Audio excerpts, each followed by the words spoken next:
ہماری ویڈیوز میں اور باقی ویڈیوز میں یہ فرق ہوتا ہے کہ وہ بات کر کے چھوڑ دیتے ہیں. میں ہر چیز سے رزلٹ نکالتا ہوں کہ دیکھو اس سے یہ پتہ چل رہا ہے اور ہمارے معاشرے میں یہ چل رہا ہے. آپ نے اکثر سنا ہوگا, بڑی مشہور ایک قوالی ہے کہ حضرت بلال نے اذان نہیں دی تھی تو سورج نہیں نکلا, اور سر وہ قوالی بڑی ہٹ ہوئی ہے. حضرت بلال کے ساتھ ہماری ویسی عقیدت ہے, نبی الاسلام کے وہ مؤذن بھی تھے اور عاشق رسول بھی تھے. اور صحیح بخاری میں آتا ہے کہ حضرت عمر کہا کرتے تھے ابو بکر ہمارے سید ہیں جنہوں نے ہمارے سید بلال کو آزاد کیا.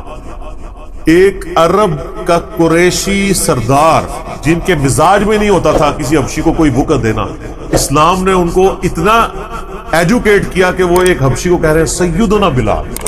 یہ حضرت عمر کے مزاج میں کہیں بیٹھتی نہیں تھی بات. اسلام نے کیسا فتح کیا ان لوگوں کو, بنو عدی کے سردار تھے وہ. تو اب سیدنا بلال کے بارے میں آپ دیکھیں مشہور کر دیا کہ جی وہ اذان نہیں دی تو سورج نہیں نکلا.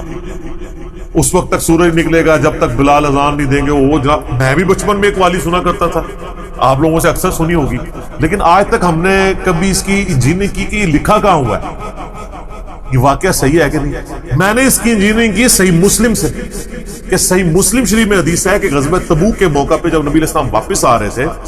تو رات کا آخری پہر ہو گیا. صحیح مسلم میں بھی ہے, الموطا امام مالک میں ہے, مشکات میں بھی آپ کو مل جائے گا اذان والے چیپٹر میں. نبی علیہ السلام نے اصحاب سے مشورہ کیا, آپ کی اجازت مطلب آپ کی ایک عادت تھی کہ آپ مشورہ کیا کرتے تھے. تو صحابہ نے کہا کہ اس طرح کرتے ہیں کہ تھوڑی سی آنکھ لگا لیتے ہیں, فجر کے وقت اٹھ جائیں گے. آپ کی خواہش یہ تھی کہ نماز پڑھ کے سویا, کہ ایسا نہ ہو آنکھ. صحابہ نے کہا یا رسول اللہ ڈیوٹی لگا دیتے ہیں حضرت بلال کی.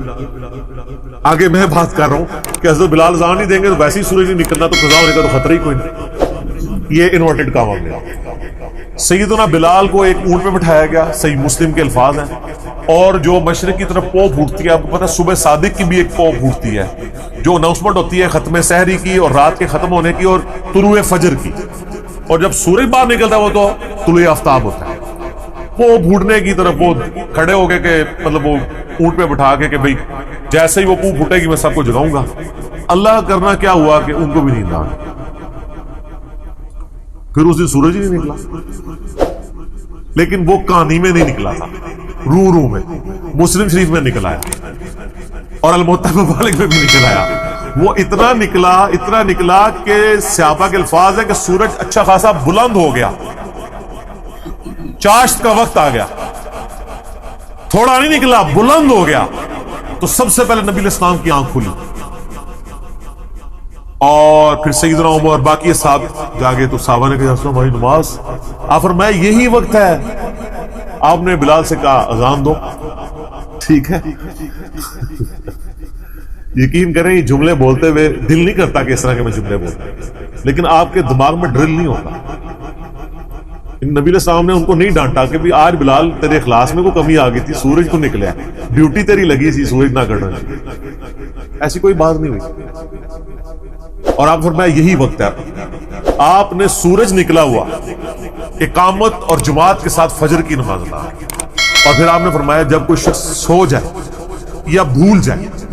تو جیسے یاد ہے اسی وقت نماز پڑھ لے, یہی نماز کا وقت ہے اس کے لیے. لیکن عادی مجرم نہ ہو کہ ایک روزانہ 2:30 بجے سوتا ہے تو پھر صبح 8 بجے اٹھ کے فجر جماعت کراتا ہے,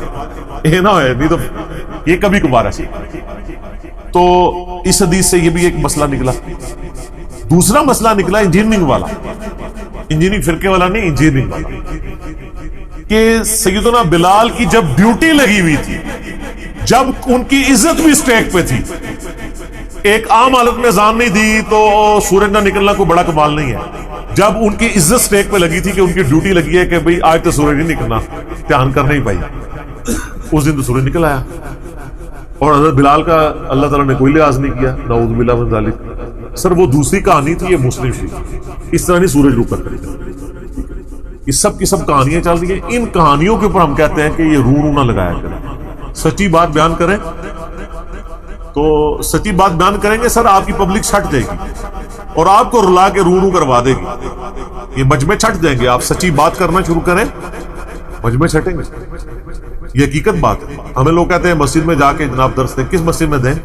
مسجد تو فرقے کی ہوگی, اسی فرقے کی بات ہو سکتی ہے. جس مسجد میں ہر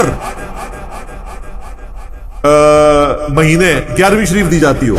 اشرف صاحب تہاڈی مسجد ہوندی ہے نا 11ویں شریف وہ نہیں ہوندی ہاں فاطمہ مسجد میں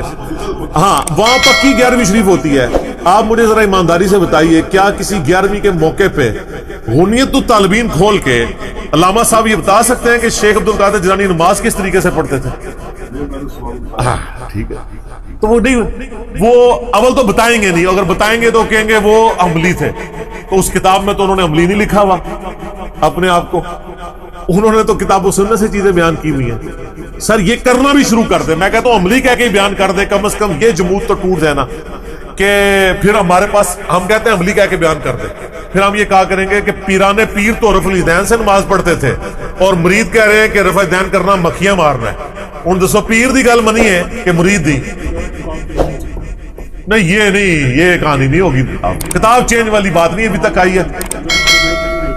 نہیں کتاب چینج والی کوئی بات نہیں ہے میرا یوٹیوب پہ کلپ بھی ہے کہ ہمارے اہل سنت کے ائمہ اس کتاب کو مانتے ہیں یہ آپ کو نیا جو آپ کو جائل مولوی دے دے لاتا ہے یہ آئینی عدالتی بیان یہ نہیں ہوتا عوام علیہ ہیں ان کی تو کوئی اوقات نہیں ہے نا ہم علماء کی بات کر رہے ہیں علماء جو ہیں وہ کبھی بھی ایسا نہیں کریں گے خود الیاس قادری صاحب اور احمد صاحب بریلوی صاحب نے وہ کتاب مانی ہوئی ہے ٹھیک ہے یہ بات نہیں ہے وہ چند ایک مولوی جو ہے وہ آپ بتاؤں میں ایسے ایسے جواب نکال لیتے ہیں کہ جو ایگزسٹ ہی نہیں کر رہے ہوتے ہیں وہ آپ جواب کو سیریس نہ لیا کریں ان کے بڑے علماء سے پوچھیں بس میں آپ کو چھوٹی سی بات کرتا ہوں ایک انہوں نے کہانی کرائی ہے کہ رفع الیدین اس لیے ہوتا تھا کہ بت رکھ کے آتے تھے یہ عام چھوٹے موٹے مولوی تو یہ کہانی کراتے ہیں ہر مسجد کے لیکن اگر آپ بریلوی دیوبندیوں کے علماء سے پوچھیں نا تو وہ غصہ کھا جاتے ہیں وہ کہتے ہیں نہیں ہم نے کب یہ کہا ہے ہم تو رفع الیدین کو اس کی ایسے منسوخ ہی نہیں مانتے یہ تو کوئی بات نہیں ہے ہم کب کہتے ہیں کہ بت رکھ کے آتے تھے ہم تو حدیثوں کے ایسے منسوخ مانتے ہیں جن کو وہ صحیح سمجھتے ہیں تو یہ پینترے بدل لیتے ہیں یاد رکھیے گا انہوں نے پبلک کے لیے اور کہانیاں رکھی ہوتی ہیں اور جب وہ کہتے ہیں نا جب عدالت میں کیس پیش ہوتا ہے نا وہ کہتے ہیں وہ تو میرا سیاسی بیان تھا سمجھ آئی وہ جو میں نے پارلیمنٹ میں تقریر کی وہ تو سیاسی تھی ٹھیک ہے اور وہ جو میں نے 35 پکچر کا الزام لگایا وہ تو سیاسی تھا اب میں معافی نامہ لکھ دیتا ہوں میں نے سنی سنائی بات آگے کر دی تھی ان لوگوں کو نہیں پتا کہ صحیح مسلم میں حدیث ہے کہ انسان کے جھوٹا ہونے کے لیے کافی ہے کہ ہر سنی سنائی بات کو بغیر تحقیق کیا